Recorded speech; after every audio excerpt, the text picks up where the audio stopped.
You know what? When I got your email and we started chatting about me doing the podcast with you, I was so excited. And I thought to myself, what does ageless actually mean to me? And I had to think about it for a minute. And I actually thought of all of the amazing women that I'm surrounded by at so many different ages. And I'm actually lucky to work with such a community of women from so many different ages that I actually probably never think of age. Yeah. I actually just think of us all together. And I actually don't think I ever think of age, which I think is really exciting to do, because I think, previous generations were so dictated by doing things by certain ages and looking a certain way at Definitely. a certain age and achieving certain success by a certain age. And I think now what's so amazing is that we are, I think, an ageless society. And I think what's amazing about that is, I was talking to Jackie Frank on my podcast with Sliding Doors, and she was saying she started her whole career again. You know what I mean? So she's defying the age. And I like to think I am too. So yeah, I actually think I live in an ageless world. What through experience do you think has made you feel more vital, more beautiful, um, more full of potential than anything else? Yeah, I think hard work is a big thing. I think when you're really true to yourself is another big attribute. Because nobody can defy hard work. You know what I mean? And I also think, and I really try to lead by example with this, I think being kind.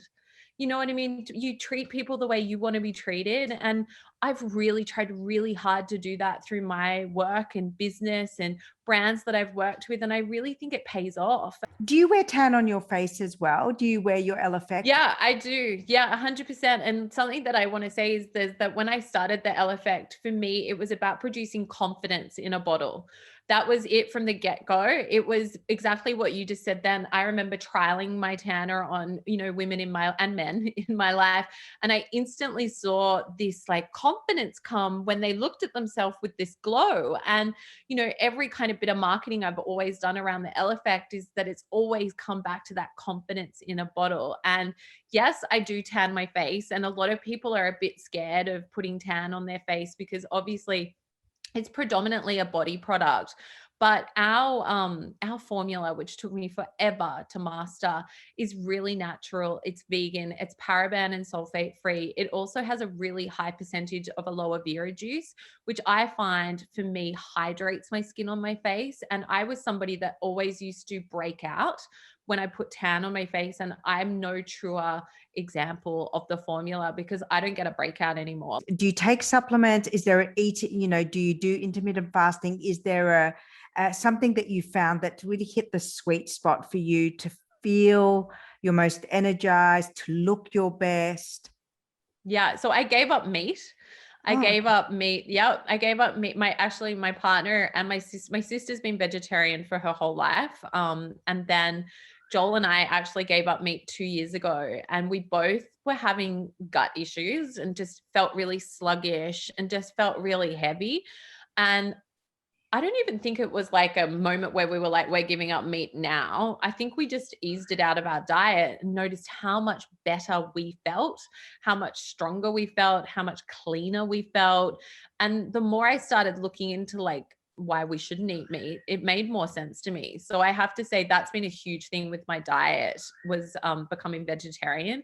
And what Supplements. supplements do you take? My supplements. What do you take? Yeah, I've loved the Beauty Chef from the beginning. I have loved her collagen, the liquid that I add to, I probably drink way too much of it because I like the flavor of it. But there's also a powder. I like the glow powder as well. I was trying Dose & Co for a while. They were a new brand that I was working with.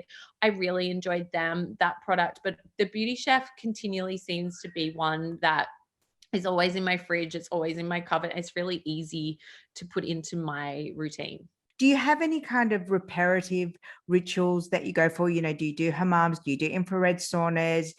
Do you have massages? What do you like to do for restoration? I like to shop. That's a big one. Me too. The retail therapy is at the top of my list for anything. If there's anything going on in my life, shopping is at the top. But with that said, Venustus, I worked out the other day, I've been going to Venustus for over 11 years. Wow. And I remember walking in that door 11 years ago and I wanted a wax. That's all it was. And then slowly I saved up and got a facial. Then I slowly saved up and I got a massage. And now that treatment, whatever I have in there, is such a big part of me restoring me and looking after me, whether it be a lymphatic massage because I'm running so much and I've got fluid from traveling. There was a lot of fluid when I was traveling. Also, just to go back in and being able to connect to who I am. So treatments at Venustus, I think I've had every treatment that she offers. Anything she does to me soothes me. And it's funny, even when I don't have it for maybe 4 weeks, I feel like something's missing in me and I need to go back in and just go in there and get something done. It's a lovely, really special place. And it really is part of my well-being. When I think of you, and I think of you as, a muse, I always think of your hair, because I think your hair is signature, your beach waves, but thick, luscious, beautiful hair. Thank you. I think of your beautiful eyes. That's a really key part of your beauty. Big, beautiful, warm, kind eyes. You've got great lips and you've got killer legs. Thank you. Thank you. Are they the same features of your kind of physical appearance that you've always known were the killer combo, or have you learned more about what parts to accentuate and what parts to disguise? That's very nice of you to say. Thank you. I'm going to leave this interview on a very nice high after this. But the leg thing is funny because growing up, I got called Daddy Long Legs and I got called the BFG. I literally was called the BFG at school. I was bullied so badly. And then when I started working at General Pants many years later, I remember all the guys kind of being like, those legs. And I was like, is legs a thing? Like, I always thought it was boobs. Like, I've got no boobs whatsoever. So I was like, legs are things. Then when I realized legs were a thing, I was like, I'm wearing the legs are a thing. So it's funny that legs came later. I never thought about the legs. I guess the hair, I was always known as a blonde. Do you know what I mean? Like, I was defined as a blonde growing up. So I think that was a big thing. Funny with the lips, I went to get my lips done about 3 years ago when it was like a thing. Yeah. And I was like, I'm going to get my lips done. I'm going to do this. I don't know. I must have been at a low point when I was like, I was like, what can I do? And I went in and I was like, fill me up or do whatever you do. And the lady was like, no. She was like, your lips are perfect. And I was like, oh, but I want to like, I'd heard somebody had got the Cupid's bow. I got, like, I have no clue because I've never done it. I was like, I want them to be like Rosie Huntington Whiteley's. And she was like, I'm not touching them. And I credit this woman because I actually think it made me kind of go, you know what I have is me. You know what I mean? Like, these are my lips. They suit my face. It's even funny with my hair. I used to bleach my hair white blonde when I was like 18 to 21. I used to bleach it every 3 weeks. And it was so bad when I look back on photos. And now the color I have is pretty much my natural color with a few highlights over the top. And I think the older I'm getting, the more I'm realizing is what you've been given is quite often the best version of you. I mean, yes, we can tweak a few things every now and then, but like, it suits you. It's who you are. So, yeah. So my question to you is, when you're in a room or backstage with what is billed as the iconic beauty that men worship and lust after and fetishize, as a woman who is beautiful, did you feel intimidated? Did you feel insecure? Were you driven to change your look or anything after being in that sea of like fetishized beauty?